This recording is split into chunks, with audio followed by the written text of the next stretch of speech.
Et si un simple geste, une poignée de main, avait bouleversé l'ordre mondial? À Saint-Pétersbourg, en l'an 2023, le capitaine Ibrahim Traoré et Vladimir Poutine se serrent la main. Ce n'est ni la signature d'un traité imposé, ni le fracas des armes, mais un symbole électrique. L'Afrique affirme enfin qu'elle n'est plus le continent assisté d'hier. Ce geste marque le début d'un séisme silencieux. Pour la première fois, l'Afrique ose choisir ses alliés, dicter ses conditions, refuser d'être seulement le terrain de jeu des grandes puissances. Derrière cette poignée de main se cache un tournant, une autodétermination trop longtemps confisquée. Ce qui se joue dépasse le simple choix d'un nouveau partenaire. Il s'agit d'une volonté de briser des décennies de dépendance, de reprendre la main sur les ressources, la sécurité, l'avenir tout entier. Mais ce sursaut africain menace l'équilibre établi. Si l'Afrique se relève, c'est tout l'édifice du pouvoir mondial qui vacille. Comment une alliance inédite, née d'un contact entre deux hommes, peut-elle défier 60 années de rapports Nord-Sud? Pour le comprendre, il faut plonger dans l'histoire profonde, les risques, les espoirs et les ambitions qui se jouent derrière ce pacte. Avant de mesurer l'ampleur de ce bouleversement, il faut remonter aux origines de cette alliance et comprendre ce qu'elle révèle du nouvel élan africain. Pendant des décennies, l'Afrique n'a été que la spectatrice de son propre destin. À l'aube des indépendances, le continent s'est vu imposer un rôle passif. Les grandes puissances écrivaient les règles du jeu, tandis que les États africains semblaient condamnés à n'être que les récipiendaires d'une aide internationale conçue ailleurs. Prenons l'exemple du Ghana dans les années 60. Après avoir acquis son indépendance, ce pays fut rapidement confronté à des pressions extérieures. Les programmes d'aide étaient conditionnés à des réformes qui ne correspondaient pas toujours aux besoins locaux. Les dirigeants africains devaient jongler entre leurs aspirations et les exigences d'institutions comme le Fonds monétaire international. Cette aide, majoritairement occidentale, arrivait lestée de conditions implacables. Les ajustements structurels dictés par le Fonds monétaire international ou les emprunts des anciennes puissances coloniales forçaient des réformes douloureuses, surveillaient chaque dépense, réclamaient des garanties. Les gouvernements africains, pris à la gorge, abandonnaient peu à peu leur souveraineté réelle. Dans les années 80, par exemple, le Mali dut accepter un plan d'ajustement structurel. Les subventions agricoles furent supprimées, provoquant la ruine de milliers de petits exploitants. Les hôpitaux manquaient de médicaments, les écoles tombaient en ruine. La dépendance n'était pas qu'une question de finances, mais une question d'avenir confisqué. Les promesses d'un futur meilleur se sont souvent évaporées. Instabilité chronique, interventions étrangères à répétition, captation externe de ressources vitales comme l'uranium, le pétrole ou l'or. Autant de preuves d'un système vicié. Souvent, la sécurité même des États a été déléguée, sous prétexte de lutte contre le terrorisme ou de maintien d'un semblant de stabilité. Prenons l'uranium du Niger. Pendant des décennies, cette richesse a principalement profité à des entreprises étrangères, tandis que la population locale ne voyait que peu de retombées. Les infrastructures nécessaires, comme les routes ou les écoles, étaient souvent négligées, au profit de l'exportation brute des ressources. Dans le Sahel, la présence militaire occidentale, justifiée par la menace terroriste, a parfois exacerbé les tensions. Les populations locales voyaient leur avenir se tramer dans l'ombre, sans voix au chapitre, nourrissant frustration et défiance. Un exemple frappant, la force Barkhane, déployée par la France au Mali, au Burkina Faso et au Niger, a certes permis de contenir certaines avancées djihadistes, mais a aussi été perçue, dans bien des villages, comme une ingérence permanente. Les habitants, parfois pris entre deux feux, en venaient à se demander si la sécurité promise ne se payait pas trop cher en souveraineté. Face à ces échecs, un vent de révolte a soufflé. Partout, les opinions africaines ont réclamé une souveraineté authentique. Il ne s'agit plus seulement d'être respectés, mais de choisir et défendre leurs propres priorités, de reprendre la maîtrise de la richesse et de la sécurité nationale. Rester dépendant, c'est accepter de revivre les mêmes désillusions, de laisser d'autres définir l'essentiel à la place des Africains. L'enjeu, rien de moins que l'avenir du continent, la dignité de ses peuples. Mais un événement secret, scellé à huis clos lors du sommet de Ouagadougou, a tout bouleversé. Ce pacte inédit avec la Russie marque le début d'une ère nouvelle. Pour la première fois, l'Afrique impose ses propres termes. Ouagadougou. Il ne s'agit pas d'un simple document signé, mais d'un manifeste d'indépendance stratégique. Le 27e jour de septembre de l'an 2025, dans la quiétude des salons du palais présidentiel de Ouagadougou, 3 nations africaines s'unissent à la Russie, le Burkina Faso, le Mali et le Niger. Ce n'est pas une soumission, mais une alliance inédite, forgée sur leurs propres exigences. La déclaration de Ouagadougou marque une rupture. Ces États affichent une détermination nouvelle à s'affranchir des tutelles occidentales. Pour mieux comprendre l'importance de cet acte, rappelons-nous d'autres moments fondateurs. En 1955, la conférence de Bandung avait réuni des pays d'Asie et d'Afrique pour proclamer le non-alignement face aux blocs Est et Ouest. Mais à l'époque, le poids économique et militaire des nouveaux États était limité. Aujourd'hui, la déclaration de Ouagadougou s'appuie sur des ressources, une volonté populaire et une capacité technologique inédite. Au centre du pacte, une coopération totale, défense anti-aérienne, drones, satellites, recherche nucléaire, infrastructures. Ici, la logique de dépendance est inversée. Place à la co-conception, au partage technologique, à l'égalité des partenaires, une révolution dans l'équilibre des forces. Le cœur du dispositif, la naissance du bouclier africain. Pour la première fois, une architecture de sécurité collective, pensée, contrôlée et dirigée depuis l'Afrique même. Les bases militaires, centres de surveillance et réseaux de satellites ne sont plus des extensions étrangères, mais deviennent pleinement africains, de la conception à la stratégie. Ce nouvel écosystème sécuritaire s'appuie sur l'autonomie des moyens d'observation et de renseignement. L'Afrique n'achète plus à prix d'or des images satellites. Elle construit ses propres capacités en partenariat direct avec Moscou. Fini les informations filtrées par Paris, Washington ou Londres. Prenons un scénario concret. Imaginons une crise à la frontière entre le Niger et le Burkina Faso. Une colonne de véhicules suspects est repérée grâce aux nouveaux drones acquis dans le cadre du pacte. Cette fois, ce sont des opérateurs africains, formés localement, qui analysent les images, transmettent l'alerte et coordonnent la riposte. Plus besoin d'attendre des validations extérieures ou de dépendre d'une information parcellaire. Mais la coopération russo-africaine va au-delà du militaire.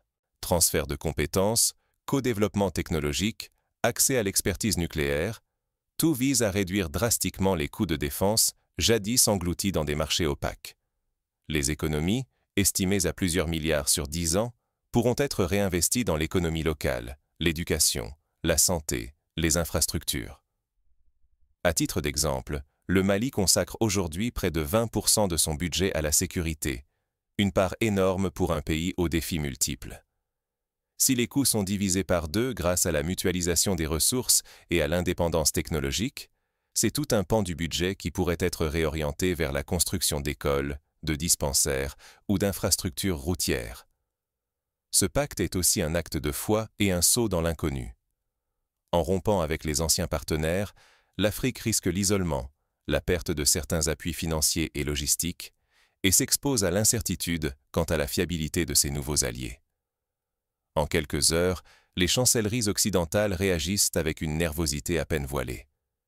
Mais sur le continent, l'écho de la déclaration de Ouagadougou fait naître espoir et inquiétude. Quand le Sahel prend vraiment le contrôle de ses frontières, c'est la trame même de l'histoire qui se transforme. En quelques semaines, les nouveaux radars et les drones, pilotés par des équipes africaines, non plus étrangères, dessinent des murs invisibles le long des frontières du Niger, du Mali et du Burkina Faso. L'Afrique n'attend plus la technologie prêtée.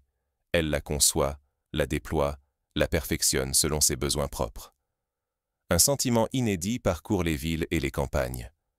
À Ouagadougou, sur les marchés de Niamey, la fierté se lit dans les regards. La sécurité publique appartient enfin aux citoyens. Les forces africaines patrouillent, les communautés respirent, et la souveraineté cesse d'être un mot creux. Les effets sont immédiats. Les enlèvements, les attaques, si fréquents ces dernières années, diminuent nettement. Les routes reliant les villages s'ouvrent, les marchés reprennent vie, et l'économie locale, si longtemps étouffée par la peur, retrouve son souffle. Par exemple, dans le nord du Burkina Faso, le nombre de convois attaqués a chuté de plus de la moitié en moins de 6 mois. Les écoles qui avaient fermé rouvrent peu à peu, et la fréquentation des marchés hebdomadaires augmente. Les commerçants témoignent d'un regain de confiance et d'initiative. Mais la transformation va plus loin. Le contrôle des ressources stratégiques, or, uranium, terres rares, revient entre des mains africaines. L'époque du monopole des compagnies étrangères ou du diktat sécuritaire international touche à sa fin. Désormais, ce sont des entreprises nationales, sous supervision gouvernementale, qui négocient et fixent leurs priorités. Au Niger, la Société nationale de l'uranium a récemment renégocié ses contrats avec des acheteurs internationaux. Pour la première fois, une clause impose que 20% de la valeur ajoutée reste dans le pays, finançant directement des programmes de développement local. Ce bouleversement suscite autant d'espoir que d'interrogations. Jusqu'où cette souveraineté pourra-t-elle s'étendre? L'Afrique saura-t-elle conserver l'initiative, ou risque-t-elle de devenir le nouvel échiquier des grandes puissances, simplement en troquant une tutelle contre une autre? Le pari est immense. Si ce mouvement aboutit, c'est la promesse d'une autonomie réelle, d'un développement enfin piloté depuis le continent. Mais en cas d'échec, le retour de l'instabilité et des ingérences reste une menace, tout comme le danger d'une dépendance renouvelée. Pour éviter ce piège, certaines mesures concrètes sont en discussion. Les parlements nationaux sont invités à établir des commissions de suivi des accords stratégiques ouvertes à la société civile. Les contrats passés avec la Russie, ou d'autres partenaires, devront être publiés et soumis à débat public. L'objectif, garantir la transparence et éviter la reproduction des erreurs du passé. Toute la question est de savoir si ces avancées franchiront le cap du symbole pour devenir un modèle durable, capable d'inspirer ailleurs et de redéfinir la trajectoire de toute une région. Alors que le monde observe cette mutation, l'équilibre des forces internationales s'en trouve déjà ébranlé.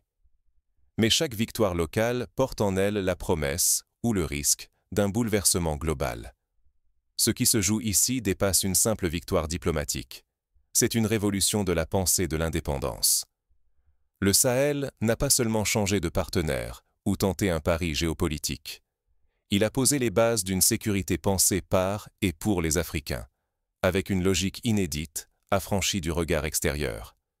Fini le temps où il fallait attendre l'aval d'une puissance étrangère pour agir. Désormais, chaque décision en matière de stabilité ou de développement part d'une volonté interne. Cela change tout. Les priorités ne sont plus imposées, elles sont choisies et assumées. Cette autonomie grandissante ouvre de nouveaux espaces économiques. Les ressources, longtemps accaparées ou sous-valorisées, peuvent enfin irriguer des secteurs clés comme l'éducation, le numérique, les infrastructures.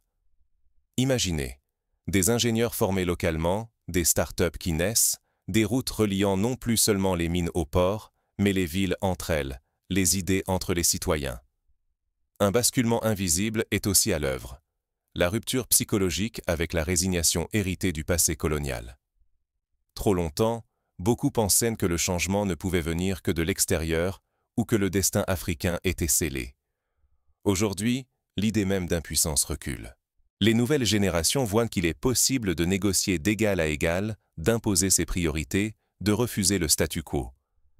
Le modèle impulsé par le Sahel inspire déjà ailleurs.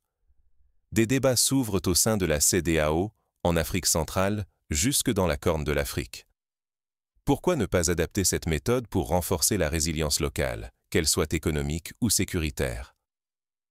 Au Sénégal, des étudiants discutent de la possibilité de créer un bouclier éducatif, une alliance d'universités pour mutualiser les ressources et former des experts en cybersécurité, en intelligence artificielle ou en énergie renouvelable.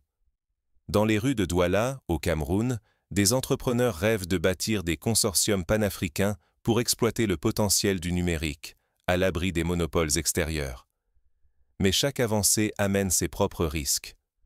L'autonomie n'est jamais garantie. La tentation de remplacer une dépendance par une autre, avec de nouveaux alliés, existe toujours. Seule une vigilance citoyenne, un vrai contrôle sur les accords et la répartition des bénéfices pourra enraciner cette souveraineté. Pour chaque citoyen, s'approprier cette dynamique, c'est croire en plus de dignité et d'opportunités pour soi-même et ses enfants. Mais c'est aussi comprendre que la souveraineté se construit jour après jour, dans le choix des alliances, des investissements et dans la capacité à se remettre en question. Que faire, concrètement, pour soutenir cette dynamique?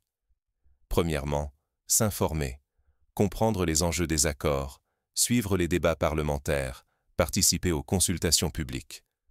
Deuxièmement, s'engager dans la vie associative ou politique locale, afin que les choix stratégiques reflètent réellement les aspirations du plus grand nombre.